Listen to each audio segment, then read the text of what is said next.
Hey everyone, thanks for tuning in to the 4th episode of Take My Money Mondays. In this series, we take a look at upcoming games and try and break down the features to see if they're really going to be worth that price tag. This week, we're talking about Godfall. Will this new IP set to launch with the PS5 on November 10th be worth the $89 Canadian AAA price tag? Let's break it down together. Godfall was one of the first games to be announced as a PS5 exclusive back at the Game Awards 2019. It was originally shown off with a short cinematic trailer. This showed cool looking armor, big swords, and a really interesting tower that looked like it was being swallowed up in a vortex. That was it. Then, as the clip faded out showing Holiday 2020, it simply stated, PlayStation 5. The crowd at the Game Awards went crazy, and from that moment on, I knew this was something that I had to keep my eyes on. Over the next few months, information slowly trickled out about Godfall, as we all knew it was being published by Gearbox and developed by Counterplay Games. It was described as a looter slasher, it would be a PS5 exclusive, and would feature some sort of co-op. Well, we're now a little over a week away from the launch, and we've learned a ton more about the game, and all I can say is, I'm excited. Let's break down all the biggest features that we'll be playing soon.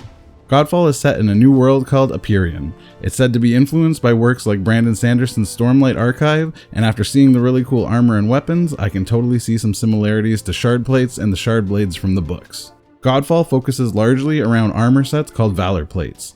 While they've gone into some of the lore already online, I haven't dug too much into it as I want to be surprised when the game comes out. From what I can tell though, the Valor Plates are named after gods or Archons and are essentially physical manifestations of the gods themselves. There are 12 Valor Plates, and each seems to be loosely modeled after a different animal.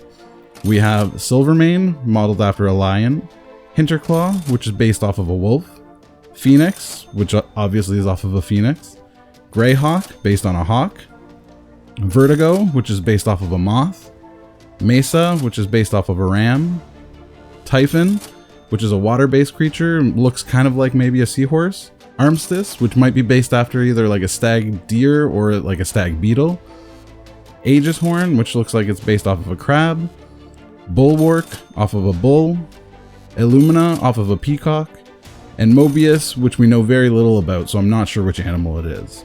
Each Valor Plate has its own specialized weapon classes, look, and lore. They're said to be broken up into 3 different classes. We have balanced, specialized, and exotic plates.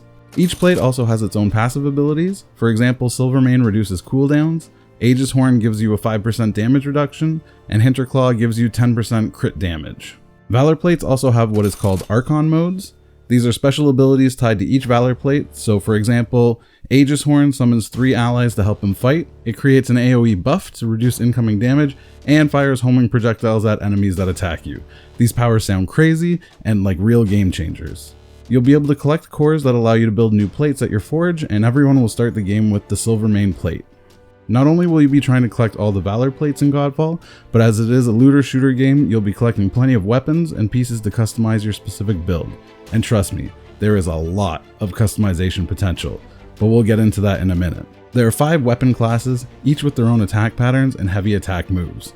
There are the longswords, which are a more balanced weapon, dual blades, which are the fastest in the game, polearms, which are quick and really precise, warhammers, which are slow and heavy hitting, and greatswords, which are slow and powerful but very precise. There are over 120 unique weapons across all the classes, and each has a primary trait that is unique to that specific weapon. It also has a secondary trait that is pulled randomly from a pool of shared traits.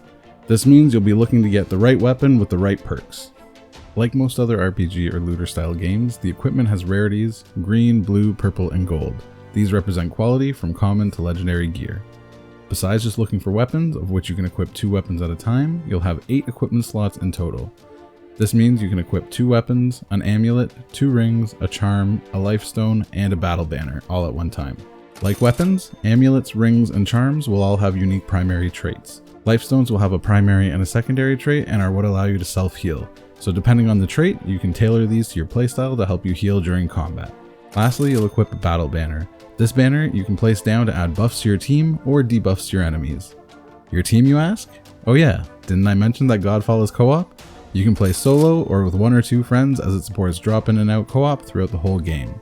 While that already seems like a lot of loot, there's also augments. Augments are special pieces that you slot into your armor to give you even more perks. Augments are broken into 3 different colored traits: red for might, green for vitality, and blue for spirit. Each Valor Plate has its own unique constellation of available augments that you can slot into further customizing your playstyle. This has a power drain component, so you can only slot enough augments based on your power level, which increases with your character's level. Phew, that's a lot of loot. Now we know what you'll be looking for and how you can customize the gameplay. How about we actually talk about what you'll be doing in the game? Well, it's not called a looter slasher for nothing. The majority of the game will be melee combat with your enemies. The combat is supposed to be based on player skill and gear. You'll have your standard light and heavy attacks, as well as the ability to dodge and block, as well as special attacks and finishers. Sounds pretty standard, right? Well, here's where things get crazy. Enemies will have weak points. These are vulnerabilities that you can see like a glowing spot on their body. You can actually use your reticle to aim at these spots and do bonus damage. Okay, well that sounds simple enough. But wait, all that loot you've been collecting? Yeah, some of that loot can buff when you attack these weak spots, like maybe heal you if you damage the vulnerability spot, or maybe even shoot fireballs. Now, on top of this, we've got what they call the breach system. As you do damage to an enemy, you fill up the breach bar. Once it's filled, they become stunned, and you can do a special attack on them for major damage. Sounds pretty awesome, right? Well, what if I were to tell you loot can affect the breach system too? Maybe let you build it up faster, or do special effects like poison if you breach them. Wow, okay. We've got a lot. Oh, did I forget to mention, there's also what they call the soul shatter system. With this, as you attack and do damage, their soul shatter bar is filled. When they've taken enough damage and are almost dead, you can use a heavy attack to do a special finisher move that makes them explode. Wow. I think you know what's coming next. The soul shatters can be affected by your loot as well. Finally, there's also what they're calling the polarity attacks. Since you can equip 2 weapons at a time, as you attack with one weapon, you're slowly building up polarity on your second. When that's full, swap weapons to do a polarity attack doing big AoE damage, as well as boost your damage for a short time. This will hopefully get you to use your different weapons and make you constantly swap back and forth between them. And oh yeah, loot can affect polarity too. The last bit about combat, each weapon has its own art, which is kind of like a super ability too, which will make experimentation even more fun. Plus, you always have access to a shield which you can use to block, parry, counter, and throw, so there will be tons of options for combat. Not only is this one of the most gorgeous looking next-gen games we've seen, but Godfall will also be taking advantage of PS5's new DualSense controller and its haptic feedback to make combat feel even better. Also, as I'm sure I'll die a lot while playing this game, it's great to know that respawning will take only about 2 to 3 seconds because of the PS5's super powerful SSD. Godfall is not a live service game, so it has a main story that you'll follow and is not meant to be something that lasts forever like Destiny. There are 5 different realms you'll fight your way through based on Earth, Fire, Air, Water, and finally Spirit.